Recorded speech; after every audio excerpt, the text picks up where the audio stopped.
Վաշինգտոնը Թեհրանի դեմ պատերազմի մարտահրավերը չի կարողանում հաղթահարել ոչ ռազմական, ոչ դիվանագիտական հարթակներում։ Ըստ Էքսիոսի Միացյալ Նահանգների նախագահը թույլատնում է ինտենսիվ դիվանագիտությունը, ռազմական գրոհներն էլ առայժմ պասիվացել են։ Թրամփը կրկին փոխում է մարտավարությունը կիրառելով տնտեսական ճնշումներ։ Wall Street Journal-ը գրում է, որ Սպիտակ տան ղեկավարը կարող է հայտարարել Իրանի դեմ պատերազմում Վաշինգտոնի հաղթանակի մասին այն դեպքում, երբ Թեհրանը համաձայնի ամբողջությամբ բացել Հորմուզի նեղուցը։ Սպիտակ տան ղեկավարը պատրաստ է ավարտել հակամարտությունը նաև առանց միջուկային ծրագրի շուրջ համաձայնագրի։ Այս պահը փակուղային վիճակից դուրս գալու համար համաձայնագիր կնքելու ամենանպաստավոր ժամանակն է, ասում է Իրանի նախագահը։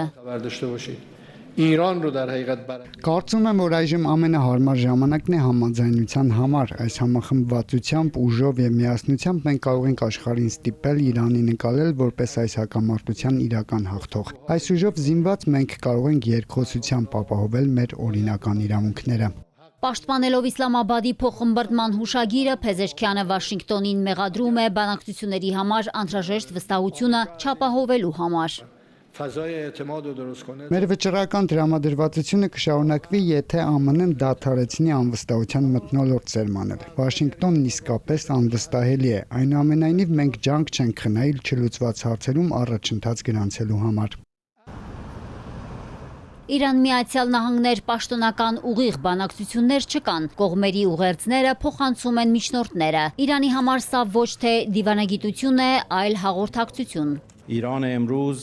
Այս պահին ԱՄՆ-ի հետ որևէ բանակցություն չենք վարում, այժմ պարզապես տեղի է ունենում մեսիջների փոխանակում։ Միջնորդները ջանք չեն խնայում վստահելի բանակցային միջավայր ստեղծելու համար, քանի դեռ փոխըմբռնման հուշագրի խախտումը չի վերացել ու Իրանի դեմ ԱՄՆ-ի ոտնձգությունները չեն ավարտվել, բանակցություն սկսելն անհնար է։ Հորմուզի նեղուցը բացելու համար Թեհրանը Վաշինգտոնի առաջ նոր պայմաններ է դնում։ Նեղուցը նավագնացության համար չի բացվի, քանի դեռ Միացյալ Նահանգները պատճառված վնասը չի փոխհատուցել ու չի չեղարկել պատժամիջոցները։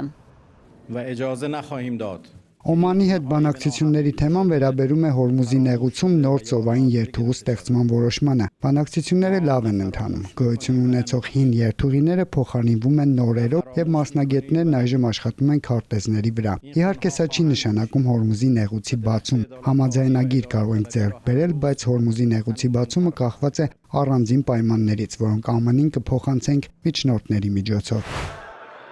Հորմուզի նեղուցում Իրանի կառավարման նախագիծը հաստատվել է Իսլամական Հանրապետության խորհրդարանում։ Մեջլիսում միաձայն հավանություն են տվել նեղուցով Միացյալ Նահանգների, Իսրայելի եւ մյուս թշնամական երկրների նավերի անցման արգելքի նախագծին։ Բացի այդ, նավարկությունը կարգելվի այն երկրների համար, որոնք վնասել են Իրանին, եւ արգելքը չի հանվի, քանի դեռ վնասը չի փոխհատուցվել։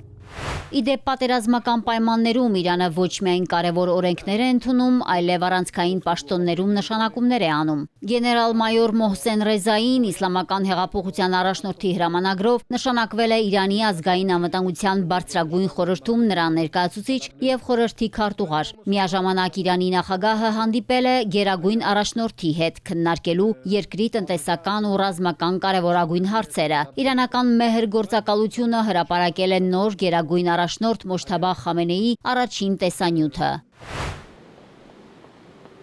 Իդեպ Իրանի նախագահը հայտարարել էր, որ Միացյալ Նահանգների ու Իսրայելի հետ պատերազմի ժամանակ Ադրբեջանը զգալի օգնություն է ցուցաբերել Իրանին, բաց պահելով մատակարարման կարևոր երթուղիները եւ նպաստելով Ռուսաստանից օգնության տարանցմանը։ Արձագանքելով Մասուդ Փեզեշքյանի հայտարարությանը, Արիևն ասել է, որ Իրանի ու Ադրբեջանի ժողովուրդները միշտ էլ կանգնած են եղել միմյանց կողքին նեղ ու դժվարին օրերին։ Չնայած փոխադարձ սիրալ իր հայտարարություններին, 1990-ականներից Բաքուն տնտեսական, պաշտպանական ու հետախուզական ոլորտներում սերտ հարաբերություններ է զարգացնում Իրանի ոխերիմ թշնամու Իսրայելի հետ։ Մարիկ Օստանյան, Էպիկենտրոն։